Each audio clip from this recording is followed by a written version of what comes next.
안녕하세요, 약사님. 우리가 건강하게 수분 섭취를 하고 있는지는 어떻게 알 수 있을까요? 수분 섭취 가장 기본적이고 쉬운 방법은 바로 물 마시는 거죠. 그런데 이 물 마시기에 대해서 오해가 상당히 많아요. 아침에 일어나서 습관적으로 마시는 모닝 커피부터 식사에 포함된 국물 요리까지. 그런데 실제로 우리 몸에 정말 필요한 건강한 물은 제대로 마시지 않고 있습니다. 그래서 내가 마시는 물이 과연 우리 건강에 도움이 되는 것인지 잘 알고 있는 것이 중요합니다. 우리 몸의 70%가 물이라는 소리 들어보셨죠? 즉, 이 세포들은요, 물이 없으면 제대로 생명 활동을 할 수가 없고요. 굉장히 스트레스를 받게 되는데요. 그런데 우리는 단세포가 아니고 다세포잖아요. 이 눈세포, 간세포, 위세포 뭐 다 다르게 생겼단 말이에요. 이 세포들이 생존이라는 목적을 가지고 일사불란하게 협업을 하고 살고 있거든요. 자, 그런데 제대로 우리 몸의 70%가 물이라고 하는 이 수분을 보충하지 않는다면 세포들이 여러 가지 세포들 중에서 가장 생존에 더 필요한 세포 쪽에 물을 먼저 보냅니다. 자, 그러면 상대적으로 생존에 덜 필요한 세포에게는 물이 가지 않겠죠. 대표적인 증상으로 손발이 차가워지기 시작하겠죠. 머리카락도 빠지겠죠. 눈도 물이 없으면 마를 거예요. 입도 바짝바짝 탈 거고요. 이런 식으로 수분 불균형이 나타나면 우리 몸에서는 수분이 부족하라고 신호를 계속 보내는 겁니다. 그렇다면 우리 건강에 도움이 되는 물은 도대체 어떤 물인 거예요? 자, 우리 몸은 항상성이라는 원리로 균형을 맞추면서 생존해 나가고 있어요. 만약에 우리가 물이 부족하잖아요. 그러면 여기 신장, 콩팥이라고 하죠. 콩팥에서 물을 재흡수를 해요. 그래서 생존에 필요한 물을 보유하려고 노력을 하는 거죠. 반대로 우리가 너무나 지나치게 물을 많이 마시잖아요. 그러면 신장에서 빨리 소변으로 물을 빼버려요. 그래야 부종이 일어나지 않겠죠. 물은 먹는 것도 중요하지만 흡수되는 원리를 아는 것이 중요합니다. 물이 우리 몸속에 흡수되는 원리는 바로 삼투압의 원리입니다. 자, 물은 용매이고 우리 몸속에 미네랄이나 아미노산, 용질이에요. 용매가 있고 용질이 있어요.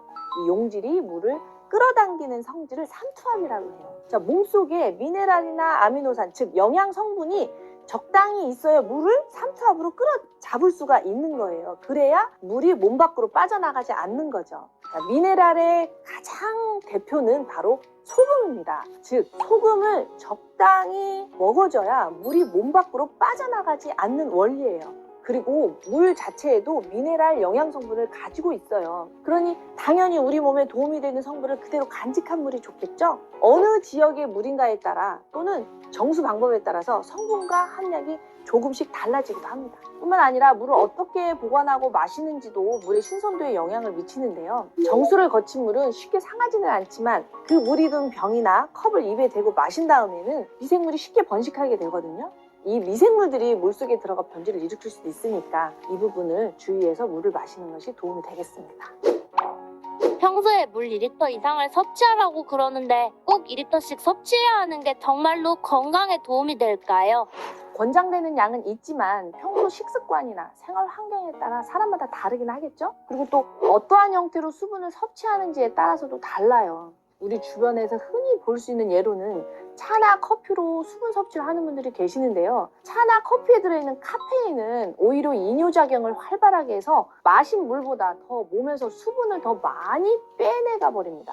수분과 함께 몸에 꼭 필요한 미네랄도 같이 빠져나가는 게 맹점이죠. 그래서 커피나 차를 드신 후에는 그 배의 양으로 물을 섭취해야 한다. 이런 말을 들어보셨을 겁니다. 그런데요, 이것도 위험한 게 수분을 과다하게 섭취해버리면 우리의 신장에 무리가 가게 돼서 오히려 건강에 더 안 좋은 영향을 미칠 수도 있습니다. 또 다른 예로는요, 한국인의 밥상에 빠질 수 없는 것 바로 국물인데요. 국물을 먹는 것이 수분 섭취에 도움이 될 수 있어요. 맑고 삼삼하고 따뜻한 국물을 드시는 게 도움이 됩니다. 그러면 국물을 먹은 날과 먹지 않은 날 섭취해야 할 수분의 양도 달라질 수 있겠죠? 짜고 맵고 아주 뜨겁거나 아주 차가운 국물을 먹었을 때는 또 우리 몸에서 추가로 더 많은 갈증을 느끼게 되므로 평소보다 더 많은 수분 섭취가 필요할 수도 있어요. 물 마시기에 대해서 우리가 단단히 오해를 하고 있었군요. 그러면 이렇게 건강한 물을 마셨을 때 우리 몸에는 구체적으로 어떻게 좋은 건지 설명해 주세요. 우리 몸의 70%가 물이라고 하면 다 혈액이라고 생각하겠지만 사실은 혈액뿐만이 아니라 세포 안에 있는 물은 세포 내, 세포 밖 밖에 있는 물은 세포 외에 혈액 이외에도 림프액도 있잖아요. 또 뇌 척수액도 있고 이렇게 다양한 물이 존재합니다. 실제로 예를 들어 볼게요. 함께 소화를 시킬 때 우리 몸에서 소화액이 얼마나 나올까요? 무려 9리터가 나온다고 합니다. 9리터. 자, 이 소화액이 어디서 나올까요? 혈액에서 나오겠죠. 그런데 혈액이 부족하면 이 소화액이 나올까요? 예를 들어 위산이라고 하죠. 소화할 때 가장 대표적인 물질이 위산인데요. 위산을 염산이라고 해요. 이거를 또 화학식으로 하면 HCl이라고 하는데요. 자, H는 수소를 뜻해요. 자, 이 수소는 물에서 오죠. 그럼 Cl, 염소는 어디서 올까요? 바로 소금에서 옵니다. 이렇듯 물과 소금이 부족하면 유산이 만들어지지 못해 소화가 되지 않습니다. 또 체내에 수분이 부족하면 어떤 일이 일어날까요? 일단 갈증이라는 신호가 오겠죠. 전체적으로 한 2% 정도의 수분이 부족할 때 일반적으로 갈증을 느낍니다. 그런데요, 이러한 상태가 지속되잖아요. 그럼 소위 말해서 만성 탈수 증상을 겪게 됩니다. 특히 나이가 많으신 분들은 갈증, 탈수를 느끼는 감각이 둔화되어 있어서 건강상의 여러 문제를 발생시킬 수도 있거든요. 한 4% 정도의 물이 부족하면요, 근육의 피로를 느끼게 됩니다. 12% 정도 손실될 경우에는 무기력해지고요. 이보다 체내의 수분이 더 부족해지면 결국 사망에 이르게 되는 겁니다. 그러니 건강한 물을 마시는 것이 우리 건강을 지키기에 얼마나 중요한 것인지 알겠죠?